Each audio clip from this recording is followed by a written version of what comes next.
Okay, are they gone yet? All right. Airship Show number 5. So we're restarting the Airship Show. If you've been paying attention, we haven't been doing it for a little while. Usually we do something instructional, but this time we're introducing our new VP of Sales, Doug Overstreet. Doug just got back from a trade show, G2E. What's that stand for? Global Gaming Expo. Ah, there it is. Okay. So he was just there and saw a bunch of competitors and met with some customers and some other things like that. And he had some interesting comments, so I figured I'd force him to share them with you. So here we go. This is all you, Doug. I'll try to make it better with the graphics and stuff, but I don't know how much I can do for you. Well, really, what we found at Global Gaming, or at least what I found, was pretty much the same old thing. There were a few people there with some interesting product. There are a couple of folks there with some new IP product that was really quite interesting. NICE has their new table game thing going on. That was good. Wait, what's that about? It's a piece of software that they're now promoting, which is taking a video shot of the table itself during gaming, while the actual games are going on, and they're shooting it with a megapixel camera, and they're actually watching the play and analyzing the play and looking for signs of cheating.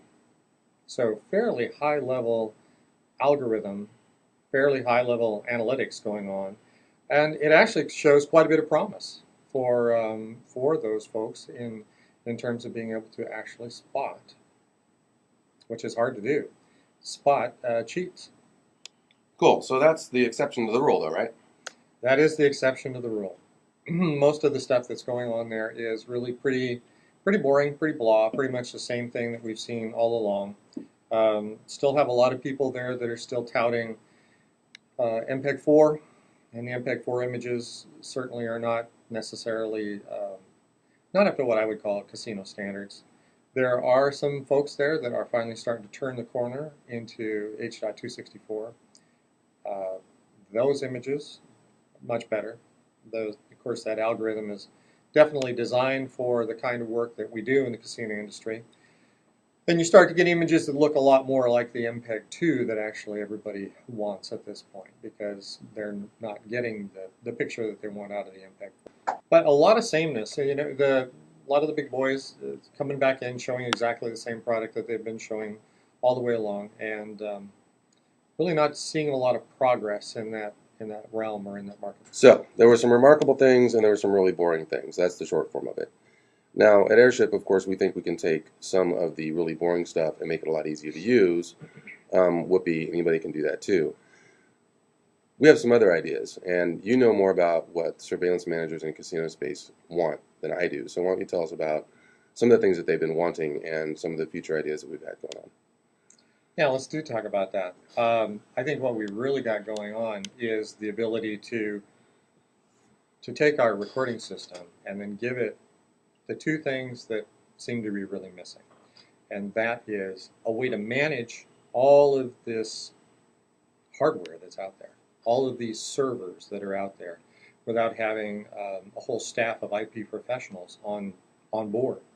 And in that line, what we're doing is we're putting in a new product called the Enterprise Management Server, which is going to allow us to, of course, every one of these DVRs, every one of these recording devices that's out there is pretty much a high-end server.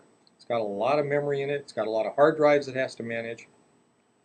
It has to know about all of these, the health of the network, the health of all of the CPUs, the motherboards, all of the different hard drives, making sure everything is running the way it should be, and that the network itself is being able to deal with the flow that it's got going on. So something has to look at that. Something has to pay attention to that, and something has to manage that and give us a tool then to be able to help the tech who has to keep all of his equipment up and running manage all of this stuff together. He's jumping in from a completely new realm. He's used to dealing with cameras, matrix switches, and the like of that, and suddenly he's being forced into having the largest server set in the entire casino. By the time you put in a moderate-sized casino operation set of servers, you've certainly got more than anybody else does in the entire place. So that kind of hardware is very, very important to be able to help this guy keep this all going and watch for the health of it during its process. So what we're really talking about is surveillance professionals being asked to take on IT. That's exactly what's going on, and they're really not very well trained to do it. They're very, very well trained in what it is they do, but a lot of people just don't understand that when they move to this digital recording realm, you are suddenly being thrust into a very heavy, heavy IT management, server management environment. Very big. And as we also know, and we're going to segue into the next show's topic, as we know, actually some of the servers that we build for digital video surveillance are more powerful than the servers that your average IT person has to take care of anyway. More storage per server than most people have to deal with. If they're accustomed to dealing with a web farm, no big deal. They start seeing these things and they say, wow, huge database managers might have to deal with servers, the power and capacity that we talk about as being our average daily bread. So, segue to the next topic, the next show we're going to have about surveillance for corporate. And, well, we'll tell you more about what that means in the next show. So, thanks for joining us. Hope it wasn't too boring. Probably about as boring as G2E was. Hopefully not. We'll do better next time. And there it is. Bye. Bye.